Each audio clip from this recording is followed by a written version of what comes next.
Hello, as this time we come to the third weekend or third Sunday of the Lenten time, and our readings for this time, first reading comes from the book of Exodus, chapter 20, verses 1 through 17, from the first letter of Paul to the Corinthians, chapter 1, verses 22 through 25, and from the Gospel tradition of John, chapter 2, verses 13 through 25. As we pointed out earlier on, this B-year cycle, which we are following with the scripture readings, for the first reading chooses to remind us of covenants that God had made, well, with people in general, and then with Israel. And so over the last 2 weeks, we saw the covenant that was made with Noah, and then last time, the covenant made with Abraham, and this time, the covenant made with Moses. All of these are important figures, of course, in the Old Testament story, and are part of the tradition of Christian thought. So I thought we'd begin with looking at the Exodus selection, which has to do with the commandments. Now, we of course know them as the commandments. They are also called the Decalogue, and in the Jewish tradition are known as the words. And although we call them a law, they are known as the law of the commandments, they really better, as we perhaps have noticed on other occasions, be understood as guidelines. They don't necessarily always spell out all of the necessities, but they give the basics of what being a community would be all about. Now, there really are two versions, as you may know, of the famous commandments. The one is the one that we will look at this time in Exodus, and the other is in the book of Deuteronomy, chapter 5, verses 6 through 21. There is also another version of the commandments found in the book of Leviticus, which are known as the holiness codes. But the two that are more regularly understood as the commandments are Exodus and Deuteronomy. Now, although, and the story, of course, is pictured that the Israelites, as they are wandering during the wilderness years, that they come to Mount Horeb or Mount Sinai, and that Moses goes up the mountain a couple of times, but on one of them receives the words of God for Israel. In fact, they, of course, have been the subject to some of the more popular biblical movies, Cecil B. DeMille and his famous Ten Commandments, and then a more recent film, The Exodus, do portray this wilderness experience, and the story is that these commandments were written on tablets of stone, and I think DeMille has almost a finger of God kind of writing the commandments. Well, all of that is a little bit the way in which the Hollywood tradition has dealt with them. Now, the Decalogue is not so much a law code as it is a designation of the Spirit underlying the laws that will follow. Now, we tend to, of course, know them as the Ten Commandments, all right? When you read, however, you will notice that the commandments are not numbered. So the idea of numbering is a device that both Judaism and later Christianity have adopted.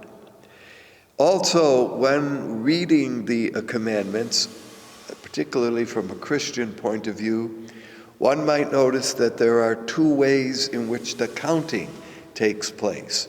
We may have noticed this before, but just to reiterate it again this time, One of the ways of counting, picture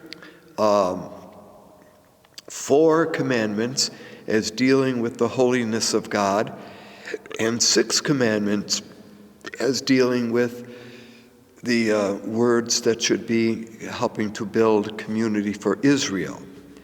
And so, now keep in mind when I say this, so you have the first commandment, then you have the second, then you have the third and fourth, and only then do you come to the fifth commandment. Now, another tradition, and this would be the one that the Catholic tradition tends to follow, is that there are 3 commandments dealing with the holiness of God, and then the rest of them deal with how community is formed. What might be an example of this? If I were to ask you, what is the 4th commandment? Most Catholics would probably say, honor your father and your mother. If you were to ask, however, in the other tradition, what the 4th commandment was, it would be, do not establish idols before the Lord. And it is the 5th commandment, that is, honor your father and your mother. All right, so all of that is a historical kind of development that had to do with the numbering. Now, it is pictured that Israel is, of course, known in the ancient world as perhaps one of the only religions to have 2 things: a God that is concerned with the people, not for the sake of God's own interests, but for the sake of people, and a God who is loving, a God who shows care and concern for this people.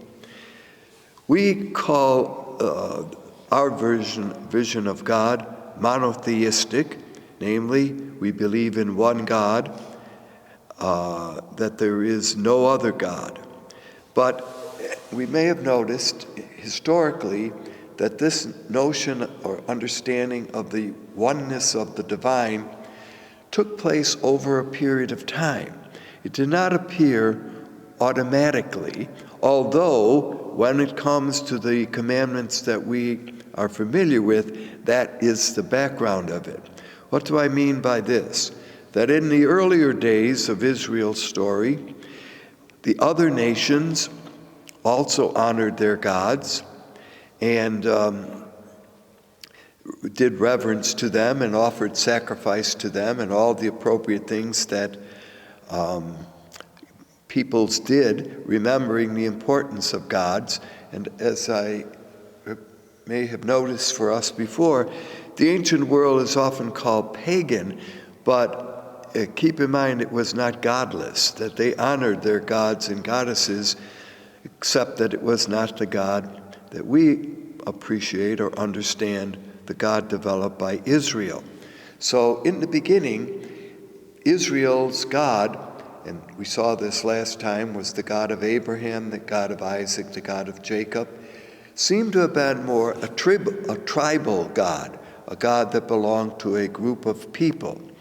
Over a period of time, Israel begins to make the supposition and accusation, if you want, to the other nations that their God is over the other gods. They still do not deny the existence of other gods, but nevertheless, in looking at the more panoramic view, Israel's God is Lord of the gods. The other gods are, well, I don't know that you could say they're subservient, but they are certainly under them. Eventually, and this would be by the time that of the exile, namely about 500 before or after the exile, about the year 500, Israel now makes the claim that there is only one God and that all the other gods are no gods. They don't exist. So notice that there has been an evolution from a tribal God to a God over the other gods to the only one God and the non-existence of the other gods. So that's a little bit, again, a review of the tradition of monotheism. Therefore, let's look just at a couple of the famous commandments. And again, although they are presented as a complete package, both in Exodus and in Deuteronomy, one might suggest that these commandments or laws or guidelines developed over Israel's history as they were needed. So there is a historical background to this. A few words about the first section. The first section, which deals now either the first 3 or the first 4, depending on how you count them, deal with the relationship that Israel has with God. And we will, when you hear them, points out that God is jealous. Interesting, isn't it?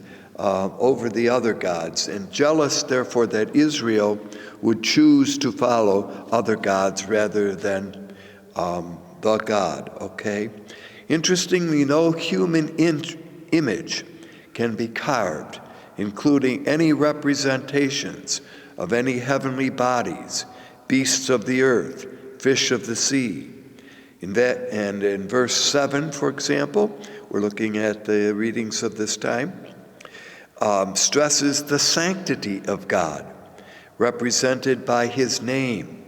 Therefore, that's why the name of God cannot be used. Do not swear by my name.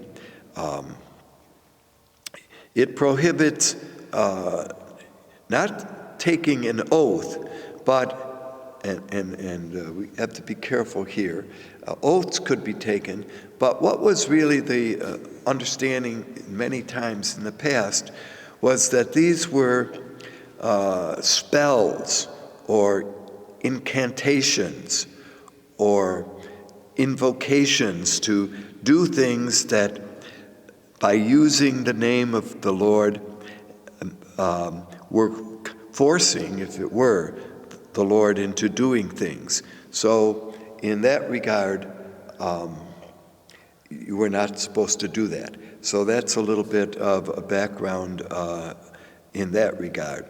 Now when we look at, another way to quickly analyze the Decalogue is verse 2 is the first word, verses 3 and 4 are the second words, and verses 4 through 6 are the arguments against graven images. Why do I mean that these commandments developed over a period of time? And there has been often a reinterpretation of how the commandments are to be understood. For example, if one takes the honor your father and your mother. Now, many young people, and I suspect those of you who are watching, we're grown up with that commandment being, you should honor mom and dad, namely your mother and dad. You were the child. Listen to what your parents tell you to do. Don't disobey them. If you do, you're in trouble. Well, this originally commandment, honoring your father and mother, had to do with the generation, that is, with the generation in their 20s and their 30s, excuse me, and how they took care of their parents. See, so the direction of the fourth commandment was not downward, but was upward. And so that would be one way to notice how reinterpretation of that has taken place. Another example might be the commandment, thou shalt not commit adultery. All right, now, why is adultery wrong? Because remember, in the Israelite tradition, in the ancient world, family is very important. But many of the Israelites were shepherds. That meant that they had to leave for a time and take care of the sheep as they were out in the wilderness. They didn't come home every night. They might be gone for a period of time. So, what might be seen as starting to happen? Here is little Sarah. Her husband, Simon, is out taking care of the sheep, taking care of the family, taking care of the needs of the community. Notice the community needs this. Now, down the block is Sammy. And Sammy knows that at some nights that there is Sarah home alone, kind of maybe sitting around the campfire being warmed, but all alone. And while Simon is gone, Sammy might keep Sarah, warm, if we can put it that way. Now, when Simon returns home and finds out what's happening, he says to the community, if you don't stop this, if we don't do something about this, I'm not going to be going out taking care of sheep. I'm going to stay home and make sure that my family and my wife are not violated. So now, put this together, comes the commandment, thou shalt not commit adultery. Notice adultery is having a relationship with one of the partners who is married. So I give that as an example of how over a period of time and for practical needs, commandments were developed and took place. You could certainly see how this would be true about stealing. I mean, if you could just decide it, we need a few new things in the house here, and down the block, the other family has a couple, and when they're not looking, we'll just take them. Well, how is this going to affect the totality of community if we're going to simply be able to rip off from one another? And this is only going to cause, ultimately, when you think about it, fire and struggle, not only within the family, but also within the larger community. So, my point is, the commandments here have the effect of helping to regulate community for Israel. Therefore, murder, by the way, is thou shalt not kill. That is not dealing with killing. Obviously, Israel would go to war and battle, but it has to do with murder, namely to take the life of someone against their will. So there are different ways. Those of you who probably have done this can study the commandments in a little more detail and see why they are a practical guide for building community. Honor the Lord and honor fellow brothers and sisters by respecting them as persons. So that would be the idea of a covenant that God had made with Israel, given through Moses, of how to be God's community. Always respect God, never create any image of God, and notice images of God can be both something which is made out of material, but an image could also be a word, and hence why the name of God was not to be ever spoken or taken in vain, because when you did that, you were using an image. All right, so there's a lot at work here in appreciating the importance of the words, the holy words of God. Did Israel always live up to them? Well, that's another story.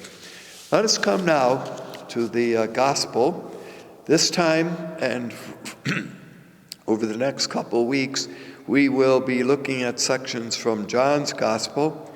As mentioned earlier, because Mark is such a short gospel, we don't have enough readings to kind of fill out things. So now as we move into the heart of the Lenten season, we're going to look at John. The story that is told this time is that Jesus is in the temple and causes a disturbance in the temple. Now, a particular event is narrated in all four of the Gospels. The synoptic writers, Matthew, Mark, and Luke, pictures Jesus as causing the disturbance in the temple in the week after he had just entered on Palm Sunday, in the week leading up to Jesus' arrest and execution. So, in fact, the event, they would see it as taking place perhaps at a Monday or Tuesday of what we call Holy Week.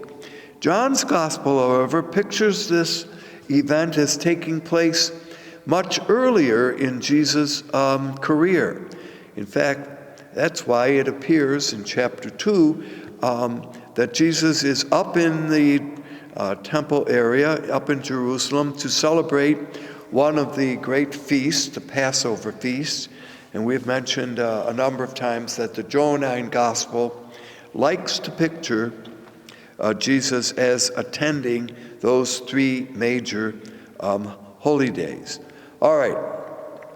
Now, the historians say which of these would be closer to what actually happened, and most interpreters of the Gospels believe that the synoptics have it correct. There are certain elements of the Johannine version that simply, wouldn't fit the larger scene. A couple of things to notice. I'm sure you're well aware of the story and how it is told, but one of the things that one might notice here that are found in the Johannine Gospel, first of all, it takes place at the time of the Passover. This would be in verse 13. Secondly, he mentions that there are larger animals there. This is not told in the other ones. There are different scriptural passages quoted in the event that is narrated here. The disciples have a certain role in the event that is taken place.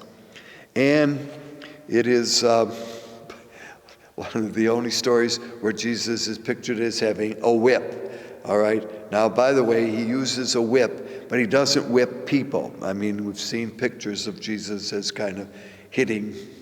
No, that is not what is narrated here. All right, so if it's Passover time, and that, of course, is the background that John sees this, it is time in which sacrifice is being offered in the temple area. And one of the ways in which you offered sacrifice was the paschal lamb, the offertory lamb. Now, and we have noted on other occasions the large size of the temple area and all of that, so we won't really narrate it this time. But in order to offer appropriate sacrifice, and keep in mind that the temple area, platform at the time of Jesus, would be something like a plaza, where you have different stores, where you go to buy different things. We always think of it as only a place of prayer. Well, that would be the inner part, but the outer part was for buying and selling, and that was legitimate. It was okay for that to be done. It's a misuse of some things, of course, that cause concern here. In order to purchase any of the items that were on sale or that were needed in the temple area, you had to use the acceptable coinage. Now, there were obviously the Roman denarii, and there was the Attica dramica, that would be the Greek dramica, and both of them carried images, either in some case image of the emperor himself, or words that had to do with Jewish Roman law, and therefore they were unacceptable for purchasing goods that were needed to be used in the temple for a sacrifice. So the idea that there were money changers there was not bad. They were not necessarily crooked even. It's just that Jesus is pictured in this gospel as having a more pure sense of what the temple was all about and how it should be used. Animals, obviously, were necessary for sacrifice, but animals, by the way, were often kept outside of the temple area or the immediate temple area, because remember, animals had to kind of eliminate certain things, and also they needed to be fed. And so that would really not be something that you could can you imagine carrying huge bales of straw or hay up into the temple area? So the practicality was that those kind of animals weren't there. All right. So what does Jesus say? Well, he drives them out of the temple area, and in this gospel, Jesus now, and this is a characteristic we have noted before of the Johannine gospel, that Jesus challenges the leadership of the temple area. And we have to be careful here that it is not all of Judaism that Jesus is arguing against or attacking, but rather the Judeans. Now, Judeans would be those who lived obviously in the south, and the elders who were in charge of what went on in the temple. And Jesus argues against them that this kind of activity should not be taking place. They questioned him, "By what authority do you do this?" And Jesus now makes the statement, "Destroy this temple, and in 3 days I will rebuild it." And then a little later in this, we get the apostles or the disciples, who are they, saying, after his resurrection, they remembered that he had done this. And the text says that Jesus has great zeal. Have you noticed the zeal of Jesus for my Father's house? Notice always in this gospel the strong relationship that Jesus has with the divine. So, obviously there's a little hyperbole here. Destroy this temple, and in 3 days I will rebuild it. As we've noticed before, the temple, even in Jesus' time, was in the process of being built. The platform, the new temple, the great temple, that was part of the first century Palestine issue, had begun in the year 20 before the Common Time, and was really only finished in the year 62 of the Common Time. So it took 46 years, and that is mentioned in the text here, for this temple to be built. Now again, it's not the temple building itself, but it's the whole area and arena of the temple and the temple area. So when Jesus, does he make this kind of statement? If it is, as some would interpret it, a prophetic statement of what will happen well after Jesus' time. The idea of the temple, and just quickly, there was only one temple in Jesus' time that was acceptable. Just as a quick concluding, there were 2 other temples that had been built, by the way, in Egypt that were honorable. One at a place called Elephantine, which was built during the time of the Babylonian exile down in Egypt, but it had been destroyed by a rival Egyptian priests in the year 410 before the Common Time, rebuilt but never given much attention, and abandoned by the year 400 BCE. And then there was another temple at a place called Leontopolis, and that had been built about the year 170 before the Common Time and destroyed later on also in 70 of the Common Era under the order of Vespasian.